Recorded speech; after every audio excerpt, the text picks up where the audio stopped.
Hello, everyone, and welcome to the GSMC Fantasy Sports Podcast, brought to you, as always, by the GSMC Sports Network. My name is Christopher Shepard. Thank you guys yet again for tuning in. Happy Thursday, everyone. Here on the East Coast, it is a lovely Thursday morning, and today we have a lovely show for you ahead. It is a full show of fantasy player profiles. Every single segment will focus on a player in terms of the fantasy realm. We are going to focus on every position from QB to running back to wide receiver, so it should be a loaded, jam-packed show full of excitement. But before we begin with any of that, as always, I do ask that you like, follow, and subscribe to the show or any show on the podcast or sports network at GSMC for that matter. It is a lovely way to get involved with the network. Also, we do tend to receive a lot of tips and donations, so if you do feel so inclined, please consider leaving them at the link gsmc.cloud right there on your screen. It is a huge support to both me, my fellow podcasters, and ultimately the network as well, so anything you leave is greatly appreciated. Also, if you have a question, comment, or concern about the episode or any of the prior segments, even today's segments that you would like to discuss, you can leave them there as well, and I will get to them at the beginning of the next episode. But without further ado, let's jump right into yet another edition of the GSMC Fantasy Sports Podcast. Let's start out with our first player profile of the day as we stay on this screen. A player who, for the most part, has been very consistent. Most of his worries have derived from what he's done in the playoffs and what his organization as a whole has failed at doing in the playoffs. But overall, as a regular season QB, especially in fantasy, we really can't find much to fault him on. And so I thought, why not start up the show right with a player who, much like some other players that we've mentioned before, like Josh Allen and Patrick Mahomes at the QB position, is really one of the more stable options for you to roster in your fantasy squad.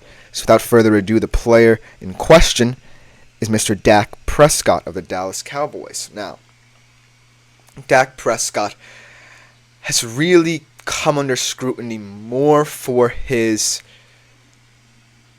success during the regular season and how it doesn't necessarily translate to the postseason.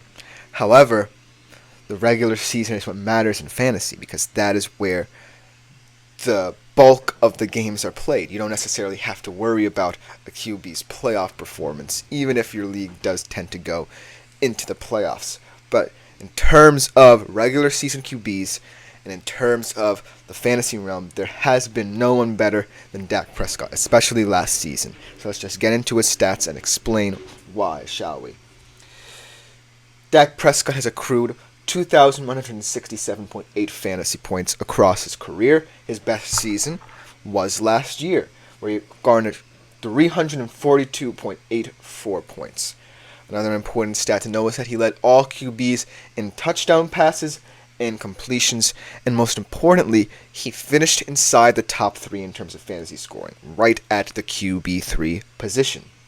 Last year, he was also second in completion rate, second in passer rating, and 6th in yards per attempt. And he has fantastic projections for next season. He's projected to go for 4,161 yards, 30 touchdowns, 13 interceptions, and also a nice little year on the ground they are projecting him to have, with 229 rush yards and 2 TDs on the ground, for a total of 304.3 points. Also, important note, based on his fantasy performance from last year, he finished at the top 4 QB in fantasy 7 times. So as you can see, Dak Prescott is the model of consistency for what a fantasy QB can do for you. Now, in terms of concerns, I really don't have any. Whereas a guy like Josh Allen, you're always worried about the turnovers and the negative impact it could potentially have on your fantasy squad. Dak Prescott has shown that throughout the regular season, he can handle the pressure. Now, the caveat is the Dallas Cowboys don't perform in the playoffs as often. And while I say that the regular season is the most important part of fantasy, because it is, it does tend to go into playoff time, and you definitely want a QB set that can perform in the postseason as well. And Dak Prescott isn't necessarily that. But in terms of the regular season, it's very hard to break him down. But if there is one caveat that I can attempt to find within Dak Prescott's game in the regular season, it's that he does play in one of the more volatile divisions in the NFC East, where on any given Sunday, any team from that division can perform. It's a very even and tight division, where all the teams are put within this mindset of all our division games are at a premium. Maybe in those games, Dak Prescott might be benched because of the fact that in the NFC East, there seems to be a tension that each team has because of the fact they know that perhaps they might top the standings at the end of the day and make the playoffs. Also, it's a very competitive division, so every team within it could make the playoffs as well. Especially now that teams like the Eagles and Commanders have added a lot of experience within their offensive core. And so that's the only reason I can see Dak Prescott perhaps struggling next year. The pressure of the NFC East is only getting tougher. The Eagles have already cracked through in terms of success. They've won a Super Bowl. Dallas hasn't. And it's always going to be linked to how Dak plays.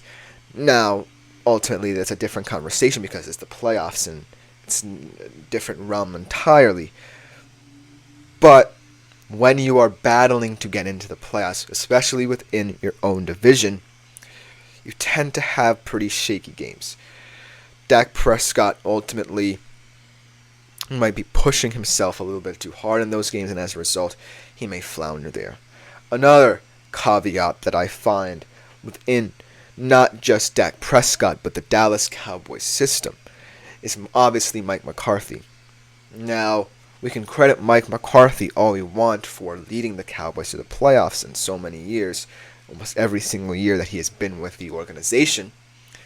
But the main thing is that the Cowboys are a destination spot mainly due to their Super Bowl prowess and the success they've had in prior years. Not the past couple, but many decades ago.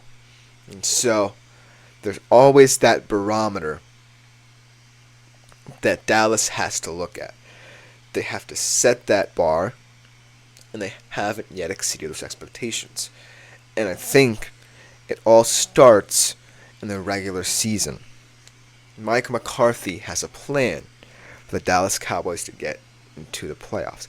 Dak Prescott looks more comfortable in the regular season. And so, this is kind of a reverse psychology kind of thing. But I would think that perhaps the Dallas Cowboys take fewer risks in the regular season with how they play in order to look like a completely different team in the playoffs. So, depending on how next year goes, obviously, Dak is going to be heavily scrutinized in a contract year. And that's another reason why a lot of pressure could become on him. But what I'm going to be looking at is mainly how Mike McCarthy wants to play the season, because he's definitely going to become more alert of what Dallas does in the playoffs, because that is where Dallas' success needs to derive from. You can have fantastic regular seasons. It doesn't mean anything in the playoffs, because the playoffs are a different animal. It's not just the NFC East, it's the entire NFC that's getting more and more crowded every single year. Any team can break through in the NFC, in my humble opinion. And so, perhaps that kind of caveat comes in where if we see Mike McCarthy being more conservative in early weeks, that might make you wary of how that affects Dak Prescott, because Dak Prescott has always been very steady And so, in a conservative system, more might be taken away from him. More of his attributes that make him so successful as a regular season QB might be taken away from him. And that might lead to reduced fantasy production, and it might lead to reduced yardage production as well. And I think that in a Dallas Cowboys environment that prides itself in wanting to win in big games on a big stage, I think that risk, in my humble opinion, is worth taking for them. Seeing if they can transition from Dak Prescott being a metronomic presence in the pocket for them to an offense that doesn't necessarily have to rely on him as often.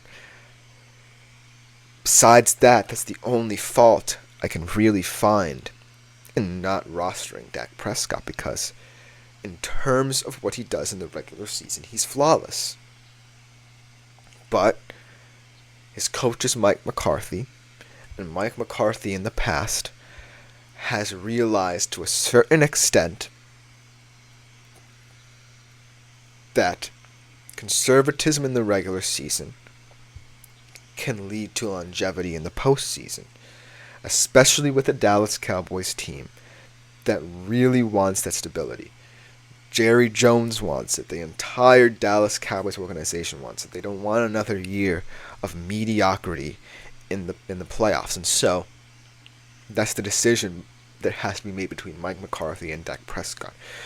Do we preserve ourselves for the playoff run, or do we come out swinging in the regular season? That will determine Dak Prescott's success as a fantasy QB this year. That should just about do it for this segment of my fantasy player profile series. Coming up next, another very intriguing QB makes his appearance on this show. It should be a fantastic can't miss segment where I talk about a lot of different things concerning this guy. We will be right back on the GSMC Fantasy Sports Podcast to talk about him. I feel like I'm losing my mind. Is everybody in the world blind? Please, Lord, give me a